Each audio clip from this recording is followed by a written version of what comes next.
दोस्तों, मैं अपने भारतवर्ष को, अपने समस्त दोस्तों को, अपने समस्त व्यूअर्स को अ, इस स्वतंत्रता दिवस की हार्दिक शुभकामनाएं देता हूं। ये स्वतंत्रता पाने के लिए हमें कितनी कीमतें देनी पड़ी, ये मुझे बताने की ज़रूरत नहीं है। ना ही मैं इतना बड़ा कोई लेखक हूँ, ना ही मैं इतना बड़ा कोई दार्शनिक हूँ कि मैं आपको ये चीज़ बता पाऊँ कि क्या क्या चीज़ें हुई थी, क्या क्या त्रासदियाँ एक एक एक उस वक्त हमने झेली थी। ये वक्त ने और वक्त के अनुसार उस समय के हमारे बुज़ुर्गों ने सब कुछ देखा हुआ है, सब कुछ झेला हुआ है, और कितने संघर्ष के बाद हमें ये वक्त मिल पाया है कि आज हम अपने विचार बिल्कुल आज़ाद तरीके से रख पा रहे हैं। ये आज़ादी ही है। यही आज़ादी थी जिसको पाने के लिए जाने कितने ही बच्चों ने अपने जान गंवा दिए, कितने ही लोगों ने अपने अपनी अपनी जीवन की लीला समाप्त कर दी।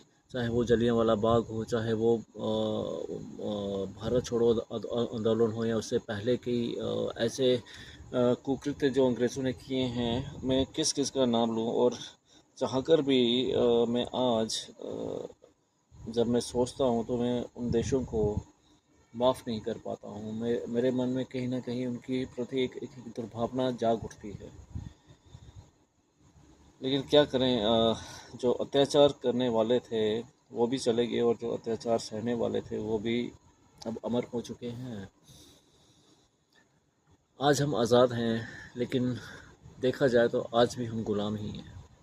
आज भी हम गुलाम हैं, एक एक एक एक, एक बिल्कुल ही सड़े गले सिस्टम के, एक करप्शन के गुलाम हैं, लाल फीताशाही के गुलाम हैं। हम गुलाम हैं तो नेताओं के गुलाम हैं, उन राजनीतिक दलों के गुलाम हैं, उन राजनीतिक दलों की सोच के गुलाम हैं। हम गुलाम हो चुके हैं उन चीज़ों के जो जो जो शायद हमने सोचा नहीं था कि हम दोबारा आज़ादी के बाद दोबारा हम ऐसे गुलाम हो जाएंगे। अब हमें जो आज़ादी की जंग शुरू करनी है, हमें जंग शुरू करनी है, आज़ाद होना है तो उन चीज़ों से आज़ाद होना है जिसके लिए हमें आज से ही संघर्ष करना होगा। हमें आज़ाद होना होगा कुरीतियों से, हमें आज़ाद होना होगा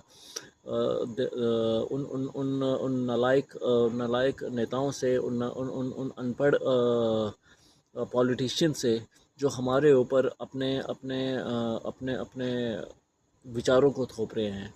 हमें आज़ाद होना है इस शिक्षा से। हमें आज़ाद होना है उस ढोंग से, उस अत्याचार से जो आज भी अमीर एक गरीब के ऊपर कर रहा है। हमें